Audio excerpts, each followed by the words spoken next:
Guys this is aesthetic bound. आज चाहिँ म मेरो साथीसँग यहाँ सुअमेलिना आइल्यान्ड घुम्न जान गइरहेको।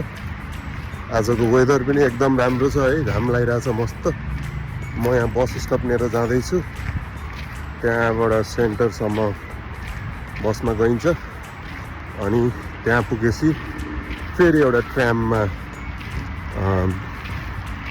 गएर सिप चढेर अनि सिपमा चाहिँ लगभग 10-15 मिनट हो होइन island. So whether is really beautiful here, एकदम राम्रो छ। समर भाइब्स, गर्मी छ है, झन्डै 30 डिग्री छ। So let's check out further है त। बसमा चाहिँ अलिकति भिडभाड नै रहेछ, त्यही पनि भ्यू हेर्दै गइयो र म आइसकेको छु हेलसिन्की सेन्टर है।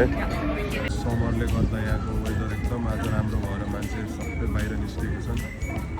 सेन्टरमा चाहिँ यस्तो भाइब्स है, रमाइलो भाइब्स। यो चाहिँ यहाँको रेल स्टेसन हो। सो म चाहिँ सिपमा सुअमेलिनातिर जाँदैछु है।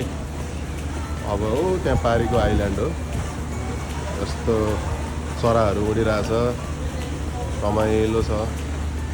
अहिले चाहिँ म तल छु, अब माथि जान्छु है गाइस।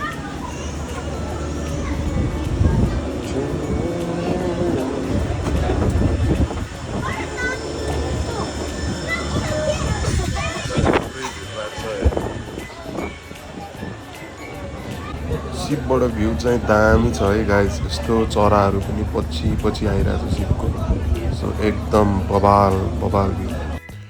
पुग्ने बित्तिकै मैले ब्रिजबाट एउटा राम्रो भ्यू देखेको हुनाले टक्क अलिकति पोजिङ दिइहालेँ होइन, सर्ट खोलेर। हल्का पोजिङ हुनै पर्यो नि होइन त, के कसो। त्यसपछि चाहिँ त्यहाँ पुगेर तोप पड्काउने प्रयास गरियो अनि म चाहिँ समुद्रको किनारामा बसेर इनर्जी ड्रिङ्क खाँदै भ्यू इन्जोय गरेँ र घाम तापेर मस्त आनन्दले बसेँ।